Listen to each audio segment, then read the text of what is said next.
Merci Merci. beaucoup. Salut. Salut, ciao, ciao. Alors, Olivier, comment ça va? Ça Dis-moi. fait plaisir de te retrouver. Ça va et toi? Ça fait 2-3 mois, je sais plus. On Ouais, était. la dernière fois, c'était justement avec Arthur. C'était il y a 2 mois. Voilà, Allez. c'était il y a 2 mois. Ça passe vite, hein.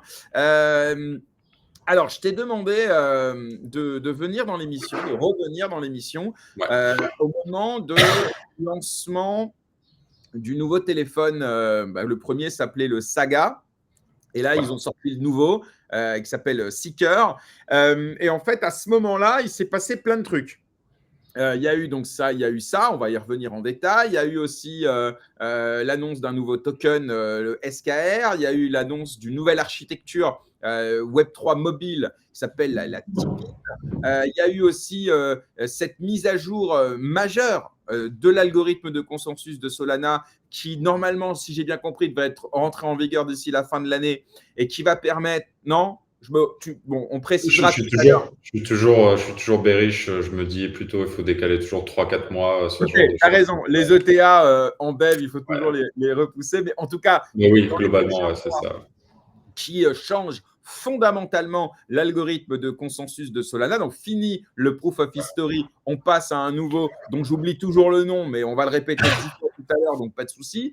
Bref, donc il se passe plein de trucs. Et hier, on a la suppression des comptes de Pump Fund et de son fondateur. Et pourquoi c'est important? Parce que Pump Fund, c'est 60%, je crois, du volume sur Solana l'année dernière. C'est une grosse partie des frais engagés générés sur la plateforme. Donc, c'est quand même massif. Donc, quid de demain si Pump Fund disparaît ou, puisqu'il lance son token, il lance peut-être sa propre blockchain, captation de valeur qui allait jusqu'à présent pour Solana. Bref, plein de sujets que j'aimerais voir avec toi.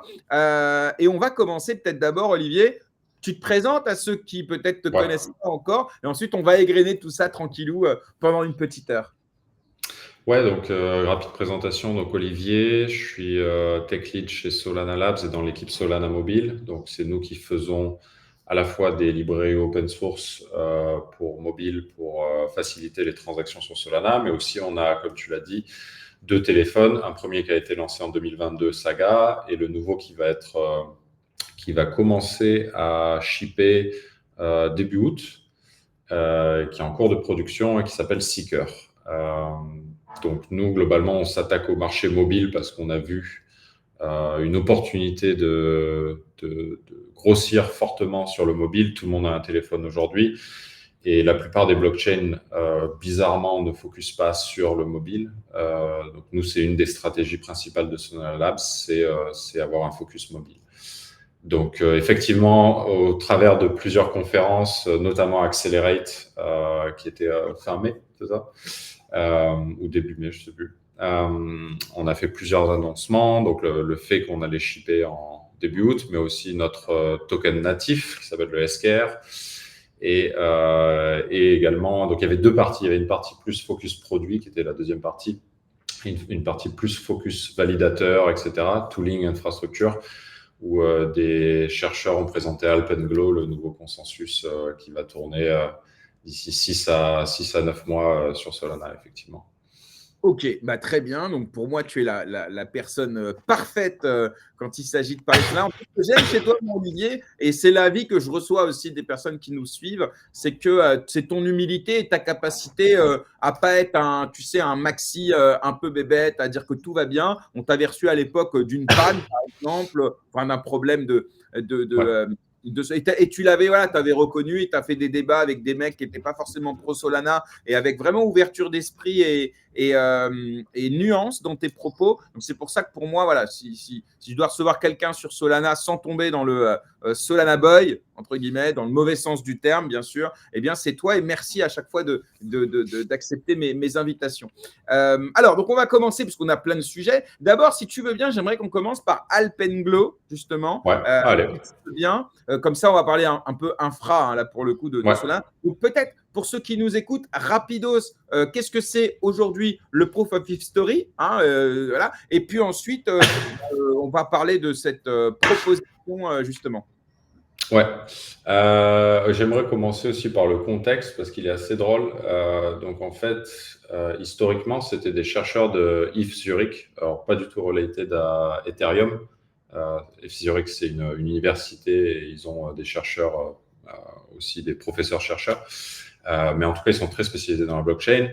Et ils ont fait un papier en 2021-2022. En gros, ils essayaient d'attaquer le consensus de Solana et ils essayaient de trouver des failles. Notamment à l'époque, ils en avaient trouvé une qui était, alors il y avait des critiques dans les deux sens parce que leur méthodologie était peut-être pas adaptée au proof of stake, mais globalement, ils avaient des critiques qui étaient assez justes sur notamment le proof of history et on va dire la charge additionnelle que ça a apporté, notamment de devoir payer les votes pour les validateurs, etc.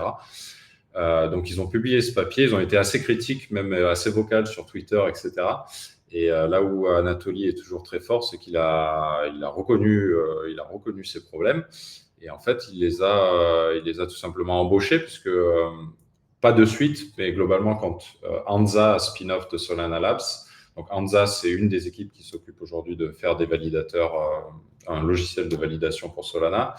En fait, ils ont embauché ces chercheurs et ils ont du coup bossé sur quel serait, selon vous, le nouveau consensus qui éliminerait en fait tous ces petites charges added et toutes ces petites choses qui sont pas nécessaires. En fait. Donc c'est très intéressant parce que ça venait de critiques qui étaient fondées et c'était des gens qui n'étaient pas forcément familiers avec l'écosystème Solana, mais ils sont arrivés dans l'écosystème et ça c'est très cool d'avoir des gens comme ça qui sont critiques et de les accueillir et de faire quelque chose avec eux. Donc, Proof of History, qu'est-ce que c'est ? Pourquoi en fait Proof of History existe ? C'est parce qu'en fait, on veut de la parallélisation sur Solana, on veut aller très vite, donc on veut construire des blocs en parallèle, c'est-à-dire que quand un leader, donc le Proof of History, c'est un type de consensus qui est basé sur un leader. Donc, il y a un leader qui conçoit un bloc, il y a une trentaine de validateurs qui viennent poser leur vote avec ce leader, et c'est ce leader qui constitue le bloc. Et il le stamp, il fait une écriture cryptographique du temps au moment où ce bloc est créé. Cette écriture cryptographique, elle est donc temporelle et ce temps est partagé entre tous les validateurs. Donc tous les validateurs ont en commun une sorte d'horloge cryptographique. Et ils peuvent tous appliquer ce stamp, ce timbre cryptographique, et ils peuvent le vérifier également. Donc en fait, peu importe quand tu reçois ce bloc, même si c'est 1 seconde après, 2 secondes après, etc., quand il est partagé entre tous les validateurs, tu es sûr qu'il a été fait bien à ce moment-là, bien à t minus 2 secondes ou quelque chose comme ça. Donc ça, c'est une sécurité qui te permet de recevoir des blocs, peu importe l'ordre des blocs même, de manière parallèle. Et les votes sont également soumis à ce stamp cryptographique de temps. Parce qu'il est important de savoir si les votes ont bien été effectués dans le temps imparti et de manière décentralisée et qu'on ne s'est pas fait attaquer. Donc, par exemple, s'il n'y a pas assez de votes, le bloc n'est pas finalisé.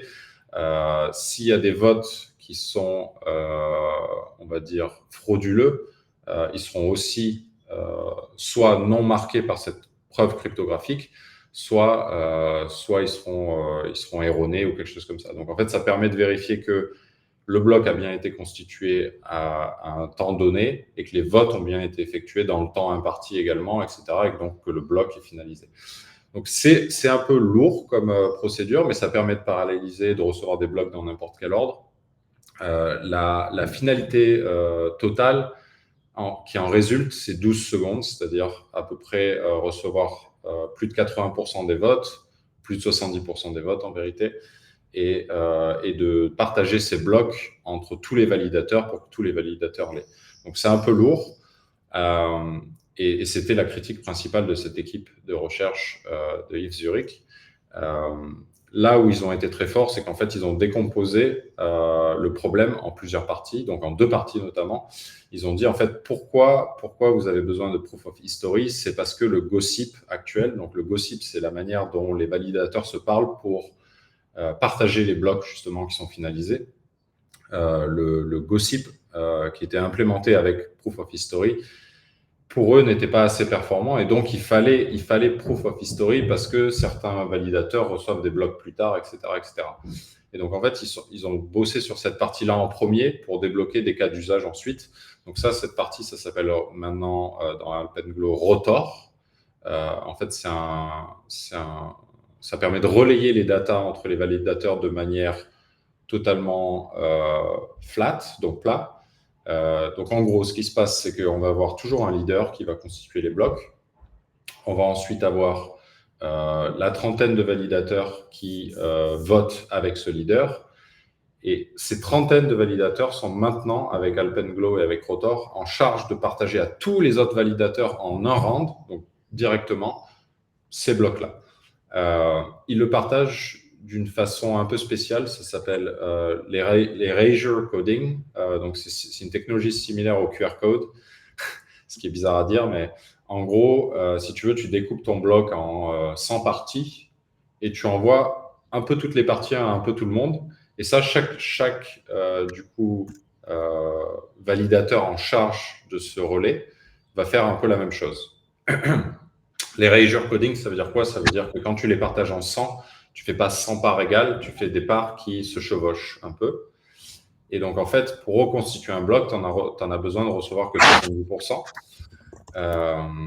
Donc, toi, en tant que validateur qui doit recevoir ces blocs, tu les reçois de plusieurs validateurs en morceaux et tu vas reconstituer un bloc à partir de 70% de data reçue.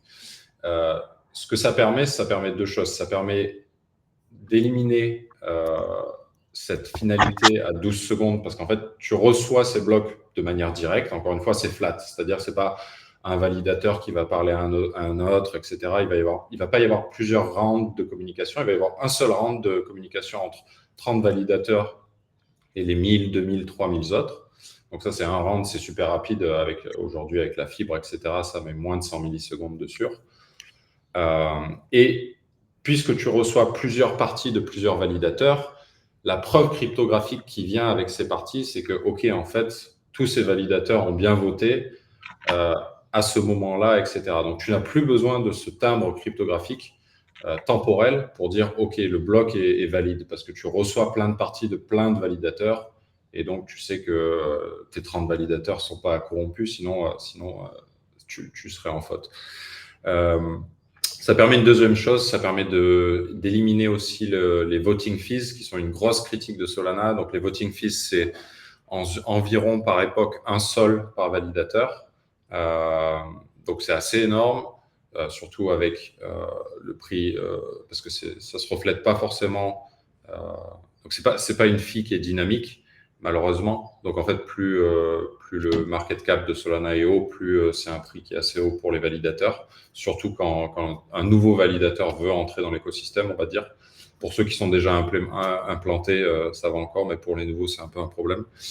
Donc, pourquoi ça permet de supprimer les voting fees? C'est qu'en fait, le leader, ce qu'il va faire, c'est qu'il va faire une sorte de compression de ses votes et il va l'inclure dans le bloc directement. Donc, il va prendre tous les votes de ses leaders et il va en faire une sorte de certificat compressé qui va être aussi partagé, encore une fois, par ce rotor, par ce relais très efficient. Et donc, ça supprime quasi totalement, c'est 1/30 des fees qu'il y avait avant, c'est-à-dire c'est juste le leader qui doit payer une petite fee pour inclure ce certificat dans son bloc, mais c'est 1/30 des fees qu'il y avait avant et ils sont négligeables, ces fees. Donc ça globalement, c'est une grosse innovation d'Alpenglow, à la fois la transmission de données qui est beaucoup plus rapide et la suppression des voting fees. Tout ça, ce que ça fait, c'est qu'en fait, on a une finalité qui passe de 12 secondes à en moyenne 150 millisecondes et au maximum 250 millisecondes. Donc, on voit qu'on a une grande amélioration. C'est un 100x comparé à avant. Et toujours avec donc sur Solana, on a une chose qui s'appelle la finalité optimistique qui arrive à partir de 67% de stake. Une fois que 67% des validateurs, du stake a voté, on considère que la transaction est finale. Donc ça normalement, c'était plutôt autour de 1 seconde même maintenant, on descend en dessous des 1 seconde. C'est la plupart des applications sur Solana se réfèrent à cette value optimistique. Et donc, en expérience utilisateur, aujourd'hui sur Solana, on était vraiment à 1 seconde pour avoir sa transaction acceptée par les apps. Mais en réalité, la finalité vraiment complète était à 12 secondes. Ouais, donc là, on ça, voit que… pardon de te couper, mais Ouais, c'est vas-y. fondamental. Et c'est vrai que c'est intéressant parce que ceux qui utilisent Solana, je crois, en tout cas pour ceux qui ne sont pas plongés dans le dossier, n'ont pas conscience et je pense qu'ils s'en foutent complètement. C'est-à-dire que pour eux, à partir du moment où sur l'UX, donc vraiment sur l'application, le téléphone ou l'extension ou le site internet, dès qu'il y a écrit OK, toi, ça te va, tu passes à autre chose en fait. La réalité, et ça c'est important de le rappeler, c'est qu'avant qu'effectivement la transaction soit finale, ça veut dire qu'on ne puisse pas revenir dessus d'un point de vue algorithmique, c'est en réalité 12 secondes. Et certaines blockchains se targuent de dire, en vérité, la seconde dont vous avez l'impression que Solana, ça va vite, en vérité, c'est juste l'UX. Parce qu'en vrai, il peut se passer plein de choses entre la seconde où il y a le petit check sur le site et le moment où la transaction, où la donnée, elle est véritablement inscrite sur la blockchain avec tout ce que ça engage, l'immutabilité, la sécurité, tout ça. Donc là, on a, et après je vois que tu veux réagir et je te redonne la parole vraiment. Non, mais tu as raison et corrige-moi hein, si c'est nécessaire, mais je te parle vraiment intuitivement comment est-ce qu'on peut ressentir la chose. Et là, on a le sentiment avec certains arrivants qui commencent à parler de subseconde finality. Donc là, on est sur une finalité totale en dessous d'1 seconde. On a aussi typiquement des acteurs là, nouveaux qui apparaissent, type Megaif et tout ça, dans lequel on se targue de plus de 100 000 transactions secondes avec une finalité en 1 milliseconde. Donc en fait, la scalabilité, j'avais l'impression qu'on était arrivé un peu à un moment où ça y est, c'est bon, c'est scalable, ça marche bien. Et en fait, là, il y a une poussée en avance ces dernières semaines et ces derniers mois où on veut aller beaucoup plus loin sur la scalabilité, notamment pour 2 use cases qui reviennent souvent. Il y en a peut-être d'autres. Hein. C'est le gaming, évidemment, où on a envie que chaque action de jeu devienne une transaction finalement validée. Hein. D'ailleurs, on vient de voir une initiative là sur Solana. Tu as dû voir passer ce petit RPG, etc. Et le trading à haute fréquence, dans lequel on a envie de pouvoir valider des transactions à chaque, j'allais dire milliseconde, mais en tout cas extrêmement rapidement. Et ça, jusqu'à présent, sur la blockchain, c'était compliqué parce que tu ne pouvais pas finaliser de façon aussi rapide. Voilà, rapidement, un peu comment je vois la chose, mais n'hésite pas à me contredire ou à me challenger sur ça. Non, alors, je vais commencer par, effectivement, j'ai vu passer aussi les jeux vidéo où chaque action est une transaction. Alors, je trouve que c'est un peu stupide, mais c'est peut-être juste mon avis, mais pourquoi pas, si ça débloque des use cases, et ça permet de tester aussi les blockchains, etc. Pourquoi pas. Quand tu dis que c'est un peu stupide, c'est que pour toi, le principe qui consiste à batcher plein de transactions en une, ça suffit largement? On n'est pas obligé de les valider toutes une par une ou pourquoi? Non, pas forcément. C'est parce que pourquoi est-ce que tu as besoin que ton mouvement de la case A à la case B a besoin d'être sur la chaîne, alors que tu as besoin juste, par exemple, si tu tues un ennemi, oui, tu vas avoir une preuve cryptographique que tu as tué ton ennemi et tu vas avoir la preuve cryptographique que tu as récupéré ses items. Tu vois, ça, je veux bien. Tu parles de l'importance de l'action. Ok, je vois. De l'importance de l'action. Et j'imagine pas que les jeux vidéo dans le futur, chaque mouvement, surtout, t'imagines, il y a des jeux vidéo encore là, c'est des jeux très simples, RPG, etc. Mais quoi, chaque mouvement de feuille d'un arbre, tu vas le mettre sur la blockchain. Non, oui, c'est intéressant. C'est un peu bizarre. Mais oui, c'est des bons MVP, ça permet de tester c'est d'époque en fait. C'est une façon visuelle, je crois, plus que véritablement une proposition de jeu vidéo, mais c'est surtout une preuve visuelle, et notamment sur les réseaux sociaux, etc., de montrer qu'on peut valider on-chain des transactions ultra rapides. Et le gaming, c'est parfait parce que tu vois le petit bonhomme avancer. Donc, je pense que c'est plus marketing qu'un véritable use case de l'industrie vidéo. Mais pourquoi pas Pourquoi pas, c'est rigolo. Le RPG ressemble à un épisode de Black Mirror un peu de la dernière saison, donc c'était rigolo. Mega If, je vais revenir rapidement. Quand ils disent ça, effectivement, alors c'est un optimistic roll-up, donc c'est pas vraiment similaire à une blockchain L1 dans le sens où ils ont un ou peut-être plusieurs collocated servers. Donc en fait, tu vas avoir une finalité. Je me demande d'ailleurs pourquoi Base n'arrive pas à avoir des volumes de transactions aussi hauts que MegaIF, parce qu'en fait, quand tu as un ou deux, trois serveurs, tu peux aller très très vite. Un Visa, c'est plusieurs dizaines de milliers de transactions à la seconde et ils ont des preuves cryptographiques, etc. Ils ne sont pas basés sur une blockchain, mais leurs serveurs fonctionnent principalement de la même façon. Donc MegaIF, quand ils disent 100 000 transactions par seconde et une milliseconde de finalité, oui, ils peuvent le faire parce qu'ils sont un optimistic rollup. Et donc, c'est un peu plus que de l'optimisme même, c'est dire, OK, tu as ces blocs qui sont construits, qui seront postés plus tard sur le L1 Ethereum. C'est encore une autre discussion, mais oui, c'est pas de la finalité pour moi à 100%. Là où je voulais revenir sur Solana et l'optimistique versus la finalité complète, c'est qu'en fait, pourquoi on appelle ça optimistique? C'est parce que, comme je disais, c'est quand on arrive à 67% du stake.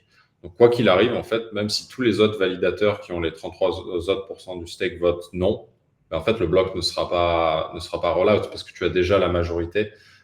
Tout consensus proof of stake fonctionne sur un algorithme de consensus qui est souvent basé sur 67% et 33%. Donc, tu as besoin de ces 67% pour te dire que tu as la majorité. Et les 33 autres pourcents, soit tu t'en fous, certaines le font, soit tu les collectes quand même, mais même si elles votent toutes non, en fait, le bloc ne sera pas rollout. Donc, en fait, c'est une expérience utilisateur, oui, mais c'est aussi algorithmiquement une preuve cryptographique que tu ne pourras pas revenir en arrière sur ce bloc-là. Donc, ça suffit. Mais certaines compagnies, ça peut leur faire peur. Donc, avoir une finalité sub-seconde, c'est quand même bien. Ça veut dire aussi que tes blocs sont propagés en une seconde. Aujourd'hui, nous, Solana, ils sont propagés en environ une seconde, des fois un peu plus. Mais tu peux avoir un délai pour les RPC, etc. Donc, avoir une finalité vraiment à 150, 250 millisecondes, ça veut dire que tout ton réseau, incluant tes RPC, ont l'information vraiment très rapidement. Donc, ça peut être important, comme tu le disais, sur le high frequency trading, d'avoir aussi toujours la dernière information le plus vite possible. Comme ça, tu peux faire la prochaine décision aussi, quoi. Donc, c'est un mélange. Ça nécessite, pour avoir une vitesse de propagation aussi rapide, il faut soit avoir peu de nœuds, ça va plus vite, non? Ou alors il faut, il faut un internet super rapide. Non, mais enfin, tu vois. Oui, c'est sûr. Oui, c'est sûr que si tu n'as pas beaucoup de serveurs, tu n'as pas beaucoup de communication à faire. Si tu as 10 nœuds, c'est plus facile à propager que quand on a 100 000. Enfin, je dis ça de façon très. Voilà. C'est sûr. Et nous, effectivement, on a des requirements comme un peu toutes les blockchains high performance, comme Sui, comme Aptos, etc. On a des requirements. Globalement, il faut être sur de la fibre et il faut avoir 10 gigabits. Donc, en fait, tu as à la fois la rapidité qui vient avec la fibre et tu as la bandwidth, le volume, je ne sais pas comment on dit en français d'ailleurs. Latence, non? Comment on dit? Non, la latence, justement, c'est plutôt une question de rapidité. La bande passante, pardon. La bande passante, ouais, merci. Donc, une grosse bande passante également. Et donc, ça permet, nous, environ sur Solana, on a 1500 validateurs et 3500 RPC. Donc, ça fait 5000 nodes auxquels communiquer chaque bloc en moins d'1 seconde. Donc, ça fait beaucoup. Mais ça, Rotor, encore une fois, revient dessus. Et en fait, ce qui paraissait, et encore une fois, il y a plein de blockchains aujourd'hui qui font du gossip, peut-être MVX aussi, je ne suis pas sûr, mais le gossip, c'est plein de serveurs qui se parlent entre eux, donc c'est-à-dire que ça fait une sorte d'arbre de communication. Au lieu d'avoir 30 serveurs qui parlent à tout le monde, en gros, c'est que des serveurs qui se communiquent entre eux, mais de façon ordonnée. Il y a un algorithme derrière, mais c'est plein de va-et-vient. Ça va plus vite, forcément. Donc, les va-et-vient créent une latence en fait supérieure, parce qu'en fait, un serveur, un validateur doit recevoir l'information d'un autre pour la transmettre à un autre, etc. Alors qu'en fait, quand tu as une flat structure où 30 validateurs vont transmettre à tout le monde, c'est un seul message qui est envoyé à tout le monde. C'est juste que il fallait un algorithme derrière de sécurité, et ça, c'est le erasure coding qui permet d'avoir une sécurité au niveau de cette transmission des données. Donc ouais, Alpenglow, vraiment, vraiment très cool. Mais alors, pour le coup, ce qui revient un petit peu dans l'analyse d'Alpenglow, c'est la tolérance au comportement malveillant qui va passer de 33%, ce qui est un peu le standard, comme tu le disais tout à l'heure, hein, c'est un peu le standard dans les blockchains en proof of stake. On rappelle que sur Bitcoin, c'est 50-51% du hash rate. C'est un peu ça. Et donc, en proof of stake, on se dit que c'est 33. Et là, avec Alpenglow, si j'ai bien compris, ça passe à 20%. Donc, forcément, on peut se dire qu'il y a 40% en moins sur ce qu'on appelle la résilience byzantine. C'est un peu ce qu'on retient. Moi, c'est ce que j'ai retenu à l'époque quand c'est sorti de l'analyse. Mais en parallèle de ça, ça va 100 fois plus vite. Donc, moi, ce que j'ai résumé, c'est 100 fois plus vite, mais 40% de tolérance en moins sur les potentielles attaques byzantines. Est-ce que tu es d'accord avec ce constat un peu binaire et surtout, comment est-ce que Solana ou le groupe de recherche qui a travaillé sur cette proposition se défend tu peux nous expliquer comment il se défend en disant en gros, c'est pas grave en fait. Ouais, alors très simple. Alors c'est vrai, il y a une petite nuance, c'est-à-dire qu'ils ont séparé le problème en deux. Ils se sont dit en fait il y a des attaques byzantines, effectivement, donc il y a des validateurs frauduleux qui essayent d'insérer des fausses transactions, des faux votes, etc. Donc ça, effectivement, c'est le problème byzantin, et c'est là où ils l'ont baissé à 20% parce qu'ils se disent que il faut pas être trop tolérant avec ce type de. Enfin, c'est vraiment un grave problème. Et la deuxième partie du problème, c'est des validateurs qui parfois performent pas bien ou pas en temps donné. Donc, c'est-à-dire qu'ils peuvent, la machine en local peut avoir un problème de réseau, peut avoir un problème de mémoire, etc. Il fonctionne un peu, il fait super chaud, il fonctionne un peu plus doucement, etc. Donc ça fait partie d'une autre faute byzantine, en fait, et c'est considéré un autre 20%. Donc, en gros, sur un seul bloc, tu peux avoir 40% de fautes s'il y en a 20% qui sont considérés comme frauduleux et 20% qui sont considérés comme étant en panne, on va dire, ou qui ne votent pas à temps ou quelque chose comme ça. Donc, on peut dire qu'on monte quasiment à 40%. Mais ça, encore une fois, ça partage le problème en deux. Et pourquoi ils ont fait ça? Tout simplement, ils ont regardé l'historique de la blockchain de Solana et c'est exactement ce qui se passait. Il y avait parfois des attaques, mais jamais au-dessus de 20% du stake. 20% du stake, c'est un énorme montant aujourd'hui. Et 20% aussi il n'y avait pas plus de 20% de validateurs qui tombaient en panne ou qui ne répondaient pas à temps, etc. Parce que, alors, je l'ai dit, on supprime Proof of History, mais il y a quelque chose qui vient dans le mécanisme de construction des blocs qui s'appelle Votor. Votor, c'est le voting et la finalité des blocs, qui est que il y a un timeout maintenant qui est introduit, c'est-à-dire que si on ne récupère pas plus de 60% des votes en moins de 200, 300 millisecondes, je ne sais plus, globalement, ce bloc, il est totalement skippé. C'est-à-dire qu'on va au prochain. Mais donc, en fait, tu ne penses pas que ce pari des performances passées, alors risques passés présagent des risques futurs. Est-ce que tu ne penses pas qu'avec l'institutionnalisation de la blockchain et notamment la place que prend Solana sur la tokenisation des fonds, etc., donc la TVL, la valeur qui va être stockée sur la blockchain va grossir, va croître, et donc forcément va attirer aussi peut-être plus de comportements malveillants.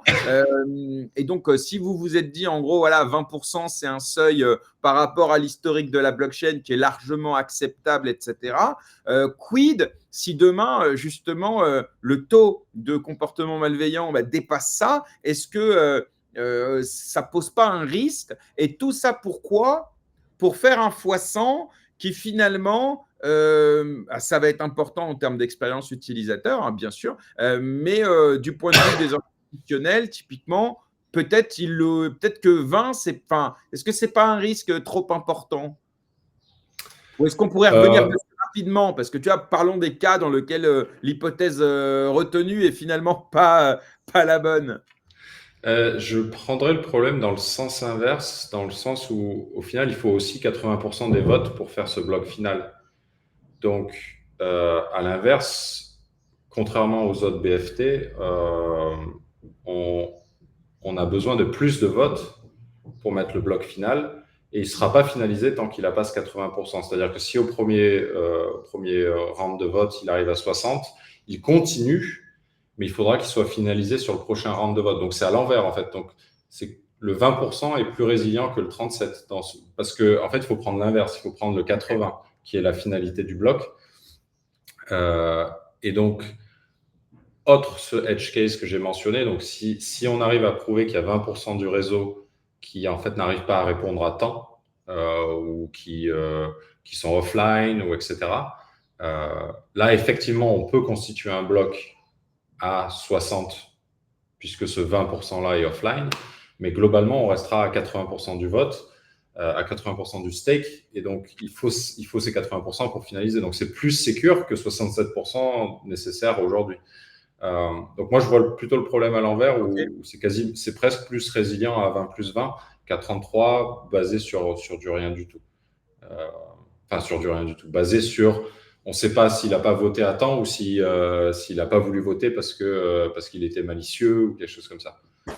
Donc là, on fait la différence et ça permet pour moi une résilience qui est un peu plus forte. C'est-à-dire qu'avec ce modèle-là, il va potentiellement y avoir plus de blocs qui sont skipped qu'aujourd'hui sur Solana à 67%. Parce que les validateurs n'arriveront pas à récupérer 80% des votes. Donc, dans ce sens-là, c'est un peu plus résilient, je trouve. Ok, intéressant. Deux petites questions un peu techniques. Est-ce que ça ouvre pas la voie aux multiple concurrent leaders dans lequel tu as finalement un risque de polarisation, j'allais dire, justement, des validateurs? Enfin, des nœuds plutôt. Si, potentiellement, mais c'était toujours possible avec donc Proof of History permettait aussi, ça le permet pas moins, pas plus. C'est quelque chose qui est dans la roadmap, mais qui est pas forcément nécessaire aujourd'hui. On voit qu'avec FireDancer, qui est aujourd'hui live en prod, ces serveurs de FireDancer et Anza qui a aussi effectué beaucoup d'optimisation sur leurs clients. On voit qu'en fait, les serveurs de validateurs sont à peine à 10%, 5% de la charge du CPU. Donc, en fait, et d'ailleurs, il y a des propositions aujourd'hui pour augmenter la taille des blocs. Donc, très prochainement, ça va augmenter de 20%. Je crois que quelques mois après, ça va augmenter à nouveau de 50%. Donc, on voit qu'aujourd'hui, les optimisations nous autorise à augmenter la taille des blocs assez facilement. Donc, on n'a pas vraiment besoin d'augmenter la fréquence de ces blocs. Et donc, multi-concurrent leader, c'est pas forcément quelque chose qui va arriver très prochainement dans leur roadmap. Mais ça va arriver au bout d'un moment, oui, je pense. Ça l'est depuis le papier, le white paper d'Anatoly et Co. C'est mentionné dans le white paper. Ça arrivera un jour, mais il n'y a pas le besoin aujourd'hui, on va dire. Dernière question sur ce sujet. La MEV, est-ce que ça lui apporte finalement une réponse parce que c'est aussi l'une des grosses critiques évidemment sur Solana, hein, donc l'optimisation fallacieuse, j'allais dire, des blocs et l'extraction de valeur qui en résulte. Est-ce que ça apporte une réponse à ça, totale ou partielle? Ça peut, c'est une des théories qu'Anatoly a, notamment sur le fait que plus tu vas vite, en fait, plus sera difficile de faire du MEV. Dans le sens où réorganiser un bloc, c'est trop compliqué par rapport à la latence que tu as besoin pour insérer un bloc. Encore une fois, on a un timeout, surtout avec Alpenglow qui intègre un système de timeout, c'est-à-dire que tu as besoin d'avoir ce bloc dans le temps imparti, sinon il sera carrément refusé. Et là, complètement, si ton leader essaye de faire du MEV et qu'il s'empêche de soumettre ce bloc dans le temps imparti, il a toutes les fees perdues, etc. Donc, c'est un coût. Donc, c'est la théorie que plus tu vas vite, moins il y aura de MEV. Ouais. Ok. Et toi, t'en penses quoi? Tu partages? Bah ça, je partage. Après, reste à voir. Encore une fois, je suis pas un expert du high frequency trading. Euh, donc, je fais En tout cas, confiance ça aux se tient. experts. La Ça logique se se tient, tient. quoi. La logique se tient. Il y a beaucoup d'experts qui pensent la même chose, même des gens d'autres écosystèmes, notamment d'Ethereum, etc.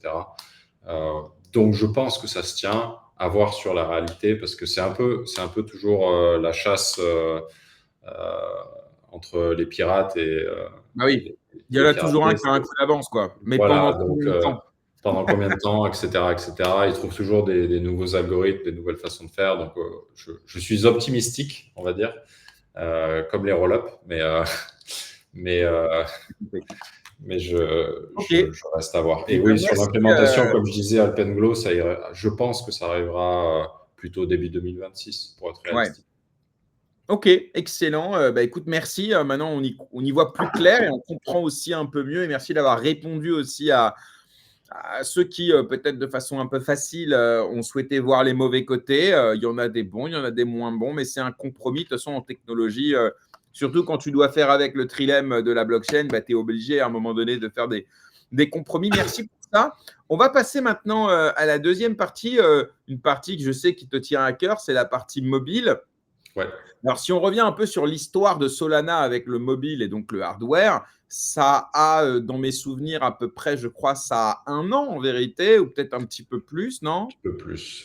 L'équipe a été constituée début 2022 Ok. et on a lancé notre téléphone, je sais plus, c'était Moi, pour moi, c'était pas mi-2023. début 2024 et puis non, non, peut-être que non, non, non, j'ai 1 an de retard en fait. Ça passe tellement vite. Tu as Ouais, raison, ça c'était passe en très vite. 2023 et ça a Ouais. explosé avec le Et ça, début de la ça a Bitcoin explosé season. fin 2023, début Voilà, 2024. fin 2023. Ouais, tu as raison, je vois pas les années passer. C'est normal. Euh, C'est de pire en pire, hein, normalement. ouais, bah ouais, ça va de plus en plus vite. Non, mais ouais, donc alors, je reprends. Donc, ça a commencé, en tout cas pour le grand public, il y a Ouais. à peu près 2 ans avec le lancement du téléphone Saga. Au début, ça a un peu galéré. Voilà, c'est normal. C'était pas évident pour une blockchain de sortir un téléphone. Ouais. Et puis, grâce à l'écosystème Solana, parce que c'est comme ça que moi je le vois a posteriori, c'est que finalement, bah, en ayant fait de ce téléphone un espèce de cheval de Troie bienveillant, bien sûr, de différents projets, eh bien, certains sont emparés de ça pour rentrer un peu au domicile des utilisateurs. Et donc, on peut parler évidemment de Bonk, qui a été vraiment le meme coin qui a poussé considérablement les ventes Ouais. de façon un peu amusante, puisque je crois que le airdrop de Bonk qui était associé au téléphone, il était là depuis le début, je crois. Mais comme le Bonk valait pas grand-chose, bah, il n'avait pas trop de valeur. Et comme le Bonk a explosé, bah, les 30 millions, je crois que c'était 30 millions de Bonk ou, un truc, ou 300 millions, je ne sais plus, un truc comme ça, bah, comme ça, la somme en valeur était supérieure au prix du téléphone, ça a créé une pression acheteuse massive sur ce téléphone et ça a été la meilleure pub. Alors, l'immense majorité, dis-moi si je me trompe, hein, mais des gens qui ont acheté le téléphone, c'est pas tant pour passer des coups de fil avec que plutôt pour former des airdrops et faire un investissement dessus. Mais ça a ouvert la voie, la possibilité d'une infra type blockchain, on ne peut plus software, de se lancer dans le hardware, notamment. Alors, on a vu donc les téléphones, on a aussi vu les consoles de jeux. Chez Suisse, ils ont sorti une console. Vous n'avez pas de console, vous aussi? Il y a une équipe de l'écosystème qui J'ai vu s'appelle ça quelque part. Play on Solana, ouais, qui sont en train de sortir une sorte de Game Boy, ouais, qui va être Ouais, sympa. j'ai vu ça. Ouais. Un Game Donc, Boy, voilà. c'est basé sur Android, donc ça va être un système aussi, mais qui va permettre de jouer, oui, à des jeux Web Voilà. 3 Demain, on aura peut-être une sur un box joystick. Internet Solana qui fera aussi office de nœud. Enfin bref, tout est possible dans le hardware. Et là, donc finalement, donc, deuxième chapitre, nouvelle version du téléphone qui est annoncée depuis un petit bout de temps. J'ai l'impression qu'il y a eu un petit peu de retard, mais dis-moi si je me trompe. Et là, enfin, annonce, ça y est, les précommandes vont être honorées en août. Et il s'appelle le Seeker. Ouais. Est-ce que tu peux voilà, nous dire rapidement, parce que tu étais déjà venu pour le Saga, donc on ne va pas reparler du Saga, mais peut-être au moins les Ouais. différences entre le Saga et le Seeker au niveau hard et au niveau soft. Est-ce qu'il y a des changements ou pas? Ouais. Et quel Ouais, ouais. challenge pour vous, en fait, Ouais. pour ce nouveau numéro? Carrément. On n'est pas vraiment en retard, c'est qu'en fait, on a fait d'une manière différente avec Seekers. Ce qu'on a fait, c'est qu'on avait fait des préventes. Donc, en début 2024, en fait, on a ouvert les préventes d'un téléphone qui n'existait pas. On disait, on va faire un produit, est-ce que vous en voulez, etc. Et donc, on avait Mais une dans les limite à… annonces, moi je me rappelle, je l'ai précommandé, c'était prévu premier trimestre 2025 l'envoi. Hein. Ah Faudrait ouais? que je retrouve, mais à l'époque, ils avaient dit faites les précommandes en 2024 et puis ça devait être envoyé early 2025 dans mes Ah bon? souvenirs. Ah, si on a dit ça, alors peut-être. Moi, il me C'est ça, semblait que c'est c'était ça. Q2, Q3, mais ouais, je suis pas, Ouais, je je vérifie pour regarde pas pas tous dire les de messages. bêtises, mais On dans regarde. mes Non, souvenirs, mais c'était regarde, c'est bon. c'est possible alors. Mais du coup, on a eu un attrait assez fort sur ce téléphone, ce qui est vraiment cool. Alors, ça a effectivement dérivé du succès du premier grâce à Bonk, etc. Mais nous, en tant qu'équipe technique, on voulait aller plus loin. On savait qu'avec Saga, c'était une sorte de MVP. On est arrivé avec un manufactureur en cours de conception, donc on n'avait pas pu faire tout ce qu'on voulait avec le premier téléphone également. Alors que là, on arrivait avec globalement des préventes. On cherchait un manufactureur et on cherchait à faire un téléphone de zéro. Donc que ce soit en hardware ou en software, on est allé plus loin en fait, tout simplement. On s'est donné aussi le temps d'aller plus loin. Alors, pardon, mais pour comprendre, parce Ouais. que tu dis manufactureur, tu dis on voulait partir de zéro. En gros, si je comprends, ça veut dire quoi? C'est-à-dire que le Saga, en fait, vous avez pris un truc existant, vous n'êtes pas reparti de zéro et vous avez dû faire avec les contraintes du fabricant, en fait, C'est un parce peu que ça, vous ouais. partiez de zéro. Et là, maintenant, comme vous avez des préventes, donc vous avez déjà vous avez du cash, déjà. Et en plus de ça, vous savez que derrière, ça va être. C'est prévendu, quoi. Voilà. Et alors là, par contre, vous avez pu faire votre propre moule, vous avez pu développer vos propres logiciels ou dérivés de logiciels internes. J'ai bien compris ou pas du tout? J'essaye de. Si, c'est ça. Alors, le premier, on avait pu faire on avait pu customiser le software quand même, heureusement. Mais globalement, le hardware, on n'avait pas pu dire grand-chose, effectivement, parce que la phase de conception était déjà très avancée et on ne voulait pas retarder non plus le calendrier. C'était un double choix. On aurait peut-être pu influencer le manufacturer, mais on ne voulait pas non plus retarder Donc, le téléphone. typiquement, pour être concret, c'est quoi? C'est la taille de l'écran? C'est la qualité de l'appareil Ouais, photo? De quoi on ouais, parle? La tout, finesse ouais, du même, ouais, téléphone? tout, les matériaux utilisés pour l'arrière du téléphone, la caméra, la mémoire, le CPU, etc., tous les composants globalement. Donc là, avec ce nouveau téléphone, on a un partenariat avec un manufacturier qui s'appelle FX Tech, qui sont basés à Londres et à Hong Kong. Et effectivement, on a pu. Alors, eux, ils sont spécialistes du hardware, donc ils nous ont donné bien sûr des conseils. C'est eux qui sont en charge de la fabrication, mais on a pu customiser même au niveau hardware pas mal de choses. Donc, on va retrouver un petit S sur le côté. Et surtout, on a fait des choix qui sont très importants, notamment un lecteur d'empreintes digitales sur le bouton du côté, qui va, selon nous, améliorer grandement la signature de transaction, parce qu'en fait, on va retrouver une sorte de… Alors, c'est une composante à deux parties, donc notamment hardware, donc avec ce fingerprint reader sur le côté, mais aussi du niveau software. Donc, on est allé plus loin que l'ancien téléphone. On a partenarié avec une équipe de l'écosystème qui s'appelle Solflare, qui fait des wallets. Et en fait, ils ont créé pour nous un wallet intégré au téléphone qui s'intègre directement avec SeedVault. J'en reparlerai ce qu'est SeedVault. Mais globalement, l'expérience utilisateur va ressembler fortement à Apple Pay et Google Pay, dans le sens où s'il y a une transaction qui est proposée au système, on va avoir une sorte de pop-up qui arrive du bas. Ici, au lieu de choisir ses cartes de crédit, on va pouvoir choisir son compte. Et ensuite, un simple double-clic sur le côté valide la transaction. Ce double-clic, c'est à la fois une preuve de présence de l'utilisateur, que quelqu'un ne vient pas te scanner une transaction de façon frauduleuse, mais aussi en même temps une preuve de sécurité parce que ça va lire encore une fois ton fingerprint. Donc tout ça, ça permet une bien meilleure abstraction, on va dire, du côté cryptographique. Ça rend l'utilisation un peu familière, encore une fois, avec Apple Pay, Google Pay, etc. Donc c'est quelque chose que les utilisateurs sont très familiers avec. Donc on essaye de s'abstraire un peu plus du côté crypto, très compliqué pour un utilisateur lambda, on va dire, très compliqué à savoir ce qui se passe. Et on essaye d'aller vers des expériences qui sont streamline comme Apple Pay, Google Pay. Donc SeedVault, j'en ai parlé, c'est la partie de sécurité qui venait avec Saga et qui vient toujours avec Seeker. Donc en fait, nous sur le téléphone, c'est un peu comme si on avait un hardware wallet qui est séparé du principal SoC, donc System on a Chip, c'est le CPU quoi, globalement, c'est l'unité de processing du téléphone.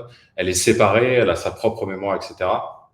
Et ça permet d'avoir une sécurité inégalée par rapport à d'autres téléphones. Tu étais venu nous en parler dans l'émission, Ouais. mais concrètement, c'est comme si, alors je vulgarise, mais c'est comme si dans le téléphone, genre là, quelque part, là-dedans, tu as un ledger, quoi. Et en fait, celui-là, il est complètement siloté, isolé, sécurisé.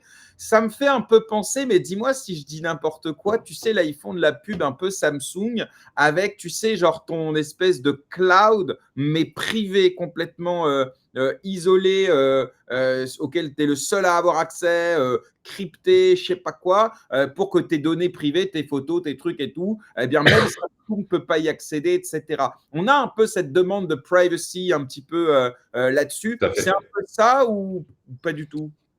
C'est un peu ça, sauf que c'est pas du tout sur le cloud, c'est vraiment physique sur le téléphone. Ouais, mais là, pour le coup, effectivement, c'est ouais. Ouais. Et après, c'est quelque chose qui tenait à cœur à nous, à Anatoly, etc. C'est cette idée de self-custody, en fait. Donc, avoir, comme tu dis, un peu un hardware wallet à la Ledger sur ton téléphone, c'est pour nous une self-custody ultime parce que tu peux avoir l'expérience utilisateur qui vient avec cette self-custody, mais de manière sécure. C'est-à-dire que la seule erreur que tu peux faire, c'est de signer une transaction frauduleuse sur ton téléphone, mais personne ne pourra venir chercher ta clé privée ou te la voler, etc. En fait. Même nous, même un développeur, etc., ne pourra jamais avoir accès à cette clé privée. Elle est sur le téléphone, mais dans une partie séparée. Et la seule chose qu'on peut demander, d'ailleurs, un conseil, c'est dit pendant le onboarding du téléphone, mais il faut sauvegarder sa clé privée ailleurs aussi.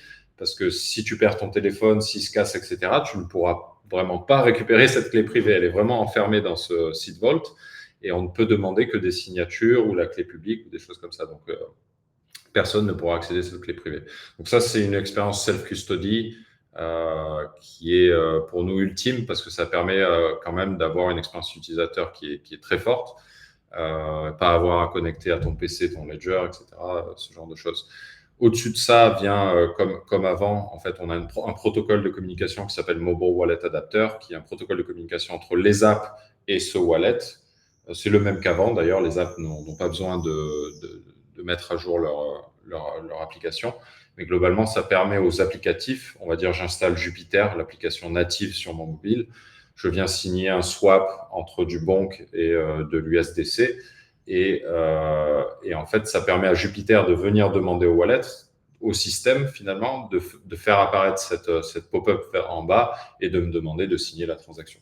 Donc ça, c'est un protocole open source également et qui est adopté par toute la communauté Solana, des apps qui veulent faire des apps natives.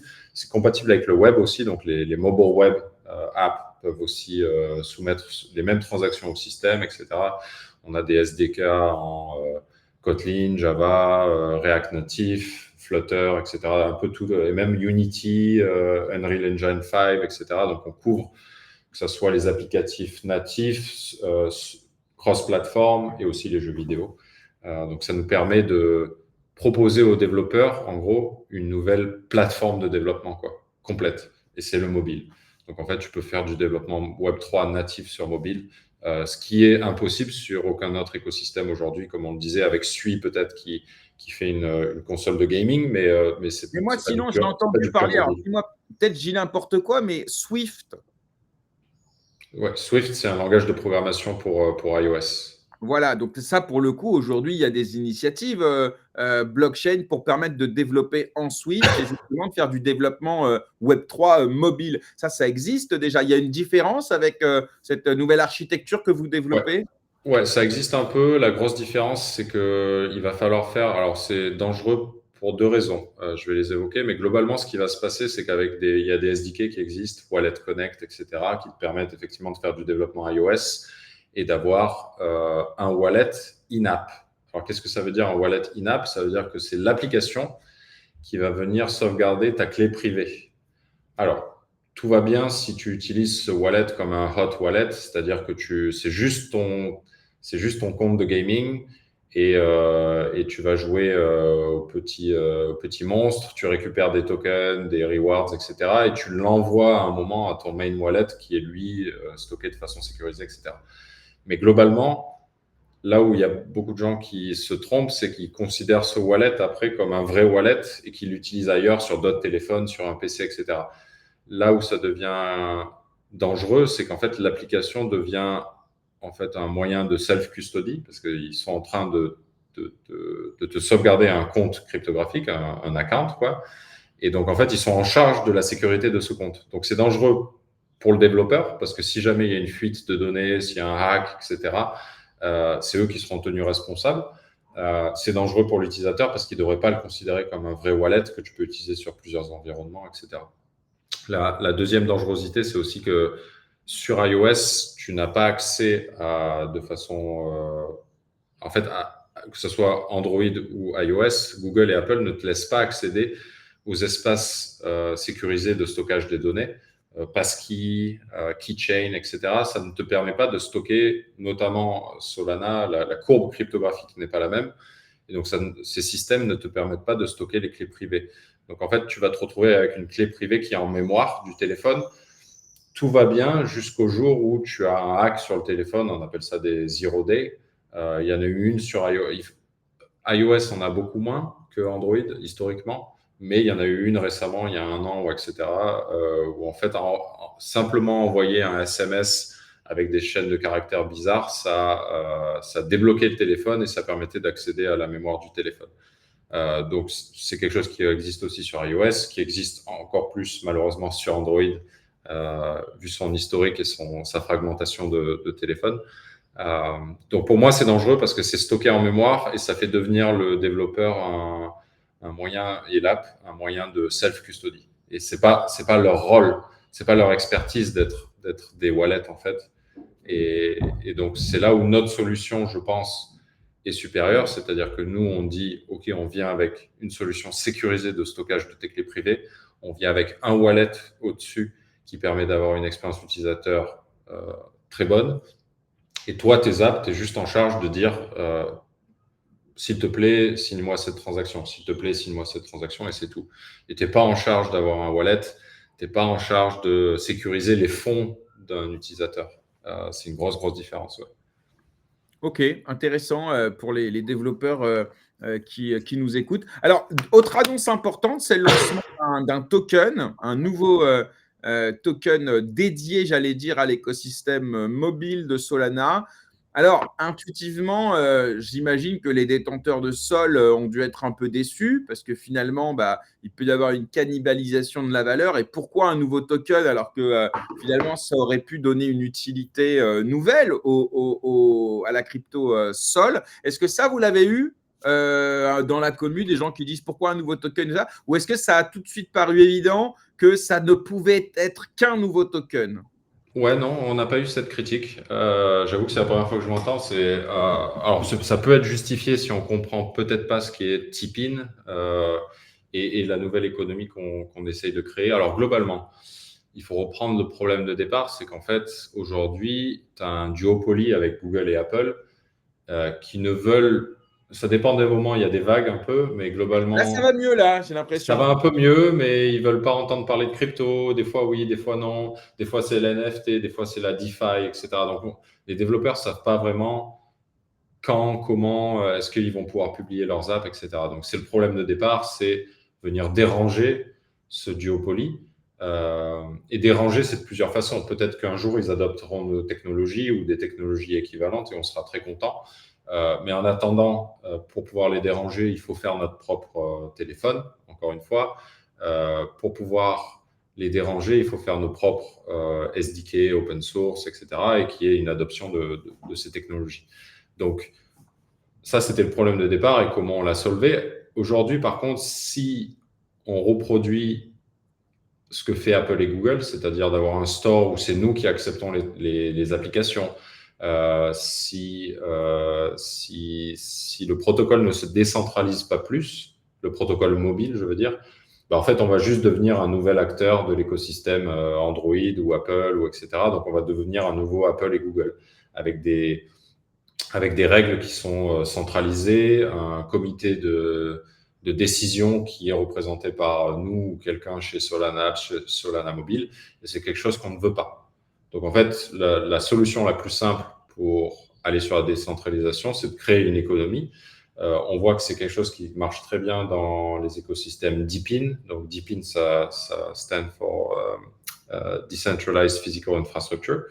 Donc, en fait, ils créent les apps DePIN, souvent, ce qu'elles font, c'est qu'elles créent une économie entre des utilisateurs et des business. Donc, un bon exemple de ça, c'est Grass.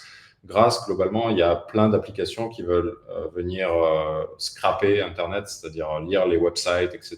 Pour, par exemple, les apps d'IA qui veulent s'entraîner, ils veulent venir télécharger plein d'images, etc.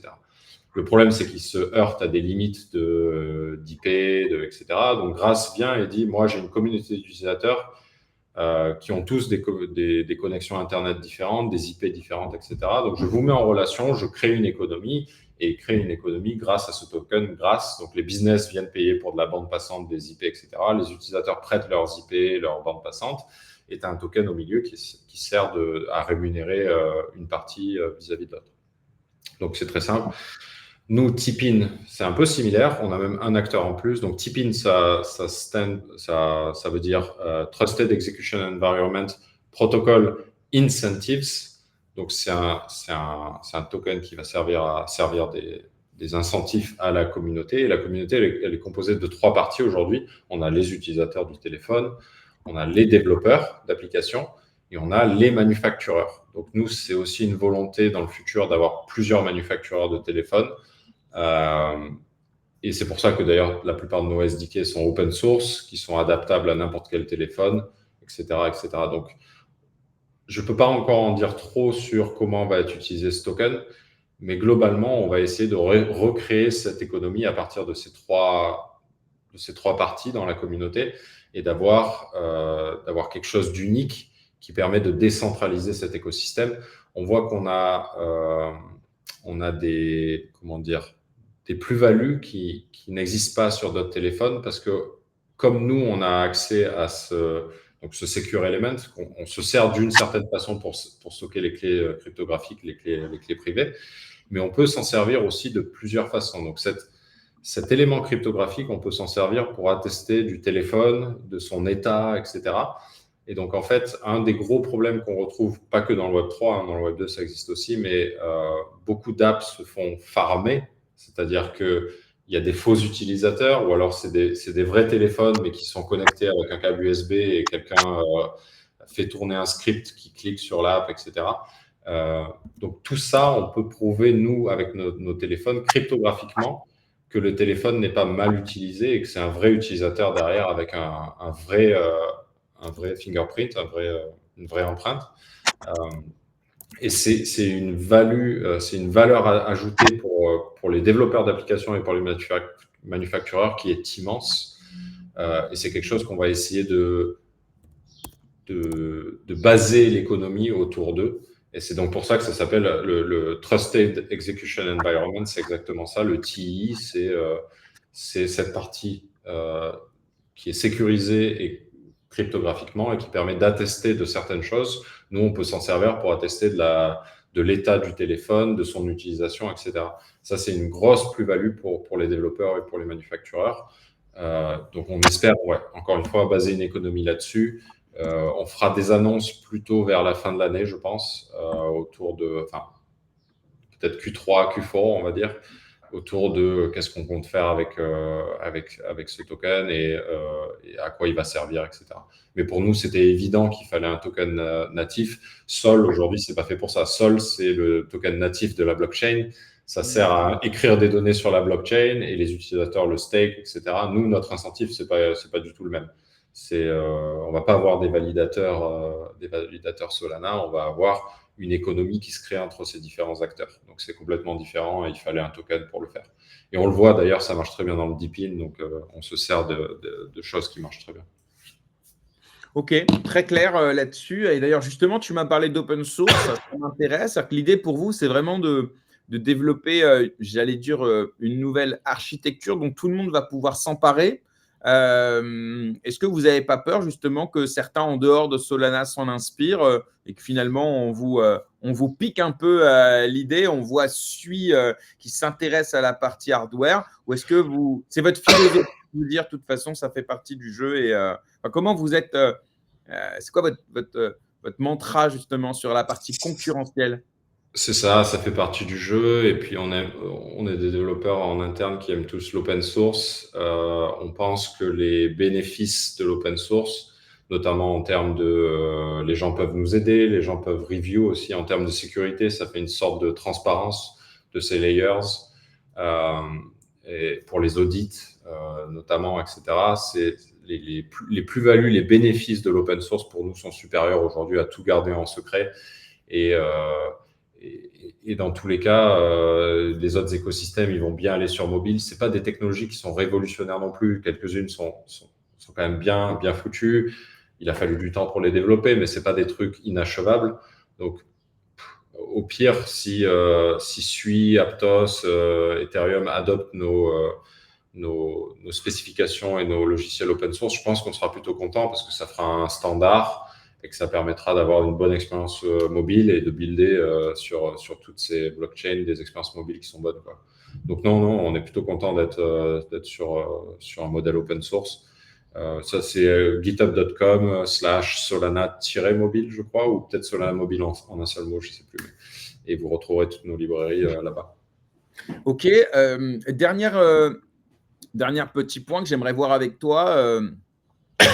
Justement l'écosystème Solana, la meme coin season, les agents IA aussi qui sont un petit peu développés sur Sol, Pump Fun, voilà. Comment tu vois, toi, j'allais dire de l'intérieur, de ce qui est en train de se bâtir sur Solana? Est-ce que toi, tu arrives à prendre du recul et à voir l'arrivée des institutionnels, les fonds tokenisés? Parce que Solana, c'est ça aussi, même si évidemment, ça fait un peu moins de bruit et ça fait un peu moins de volume. Et comment tu vois ces initiatives, j'allais dire dégénérées, mais dans le bon sens du terme, parce que c'est aussi le fun de notre écosystème, et notamment sur la réputation de Solana, où voilà, c'est assez facile de dire c'est la blockchain des meme coins, alors qu'en vérité, hein, c'est évidemment bien plus que ça. Mais comment toi, de l'intérieur du réacteur, et peut-être même sans donner les noms, hein, comment voient les personnes avec qui tu travailles, les fondateurs de Solana, les devs, etc. Est-ce qu'ils sont fiers d'être sur cette blockchain? Est-ce qu'ils la défendent contre cette réputation qui parfois peut peut-être un petit peu les gratigner, ou vous êtes focus, c'est pas votre problème, c'est permissionless, chacun fait ce qu'il veut? C'est quoi l'avis un peu à l'intérieur du réacteur? Alors pour la première question, le côté institutionnel, effectivement, on voit beaucoup de mouvements, beaucoup d'intérêt pour Solana, donc ça c'est cool.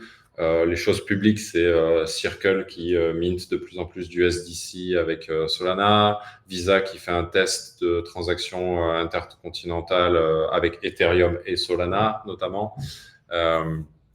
On voit aussi pas mal d'institutionnels, effectivement, Franklin Templeton, etc., qui ont émis les souhaits de faire leur plateforme de trading, etc., d'assets sur Solana. C'est pas encore lancé, ça va se lancer d'ici 6, 12 ou plus mois.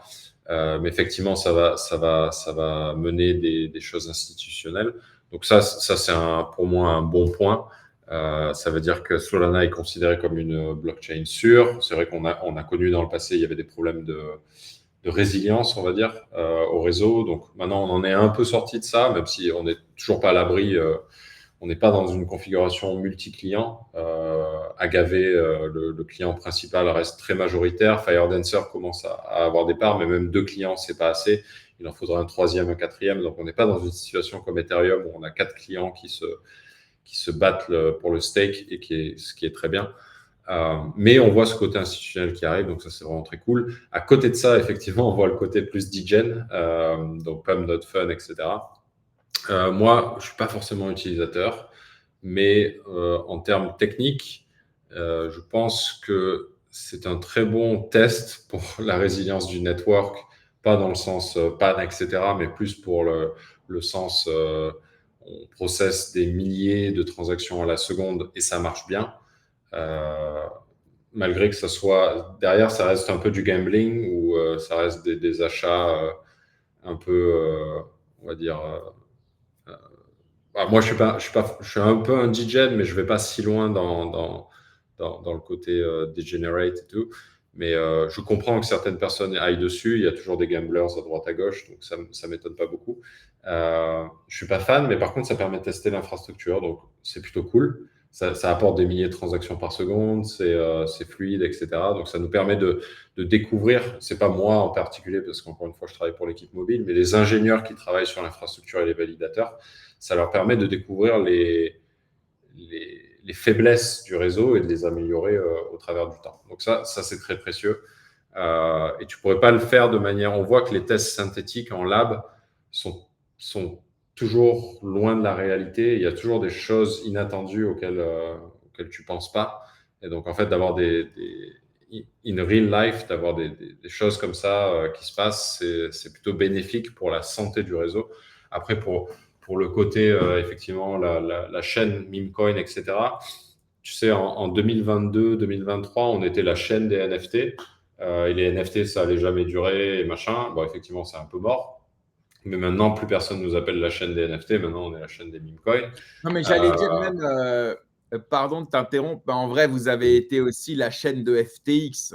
Et Aussi, ça ouais. aussi, c'était peut-être Ouais. même pire parce on vous a cru mort avec un token qui est tombé, je sais pas, à 8 dollars ou un truc comme ça, Ouais. avec une réputation hyper entachée. Et en Ouais. vrai, vous vous êtes relevé de ça. Donc, ouais, quand on prend un peu de recul, on se dit, bon, est-ce que c'est mieux SBF ou Memecoin en vrai Ouais, c'est ça. Et pareil, FTX, ce qui était bien, c'était qu'ils avaient leur protocole.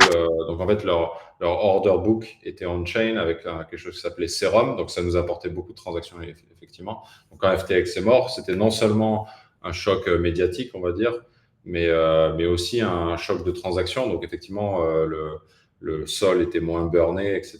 C'était aussi un problème technique, quoi. Et puis ça nous permettait encore une fois moins de tester la résilience du réseau, etc. Donc là, Pump.Fun et les memecoins en général, oui, c'est ce pourquoi on est associé en ce moment, mais Hype, on voit que ça marche très bien. C'est la demande actuelle.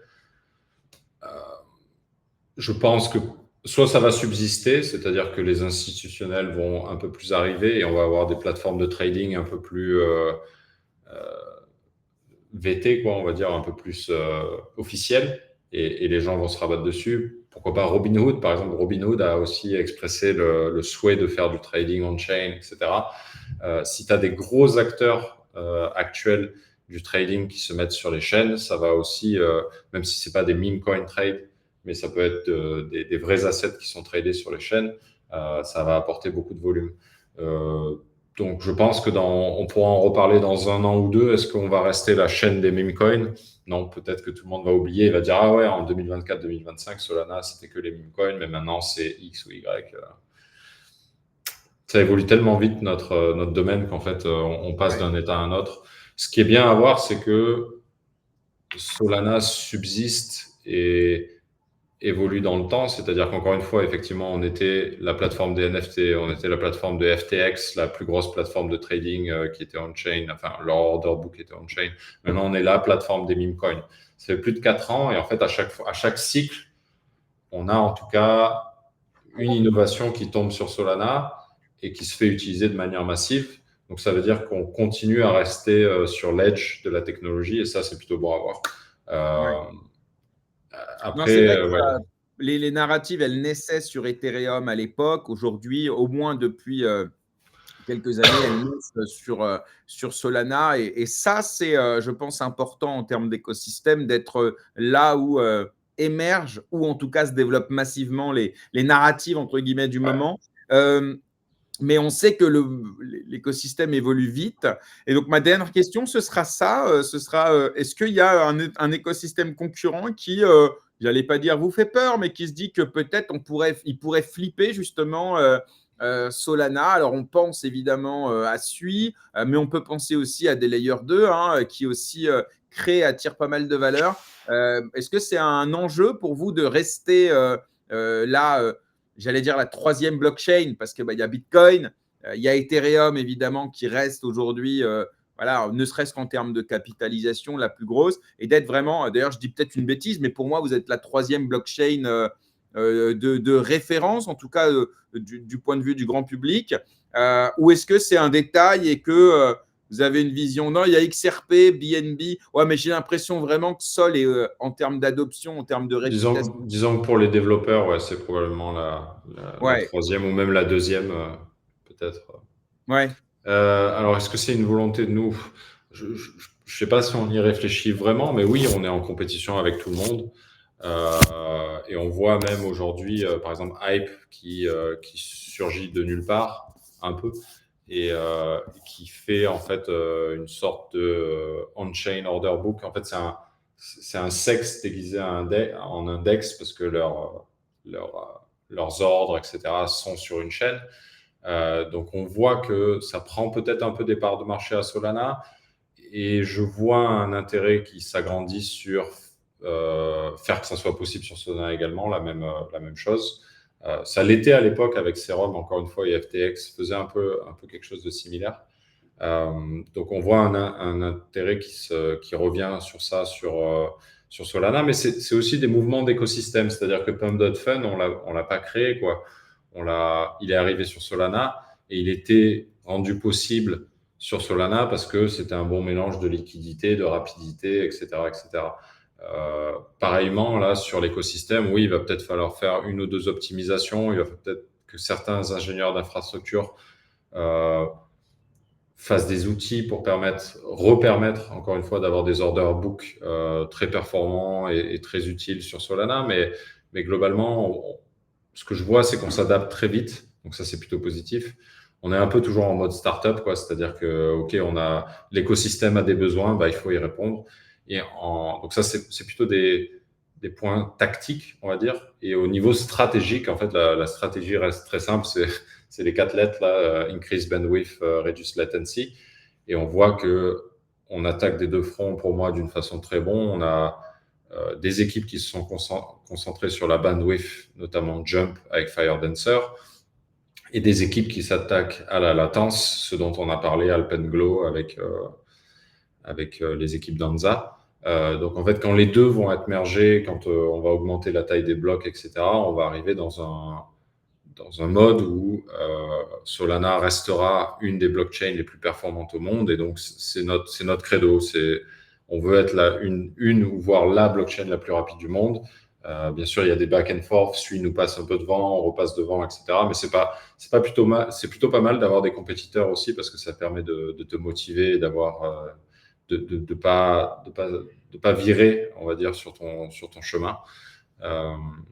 Donc oui, il y a des compétiteurs, mais notre roadmap, elle est assez claire et elle est assez établie depuis plusieurs années, quoi.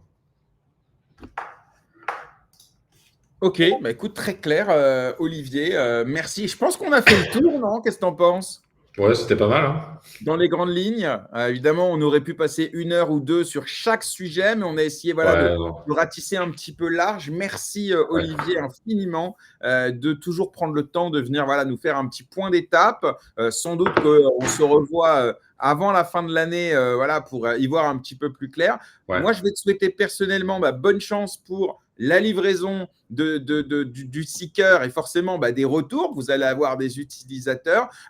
Vous êtes stressé avant ça ou vous êtes plutôt confiant? C'est quoi le sentiment là de l'équipe? Parce qu'on se demande pas, on se pose pas la question souvent et moi ça m'intéresse.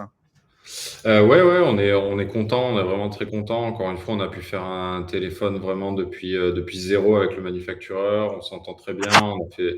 On a pu investir sur du software qui est vraiment cool avec l'équipe de Solflare, mais nous aussi en interne, on a pas mal d'innovations qui vont continuer à shipper dans les prochains quarters, etc. Donc non, on est vraiment content de ce qu'on a pu faire. On est vraiment content aussi d'un autre côté de l'attrait du téléphone.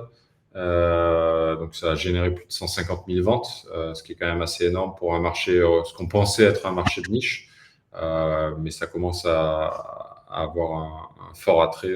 Donc on pense qu'on est dans la bonne direction. Maintenant, il faut il faut implémenter les choses de la bonne façon, répondre aux attentes des utilisateurs, etc. Donc, on est plutôt excité de lancer le téléphone et d'avoir les retours d'utilisateurs.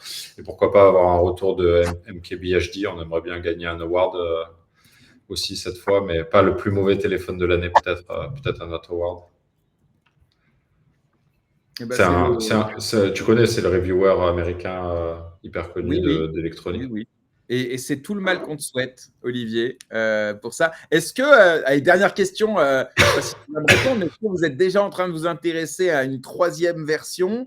Enfin, c'est quoi dans l'équipe, est-ce qu'on bosse déjà sur un 3 ou est-ce que c'est trop tôt C'est pas forcément un 3. Alors, comme j'ai dit, vu qu'on essaie de décentraliser l'écosystème, on essaie de faire une plateforme qui peut être adoptée par plus de manufacturers. Donc, ça ne sera pas forcément une 3e version. Ce sera peut-être juste un autre modèle de téléphone, etc.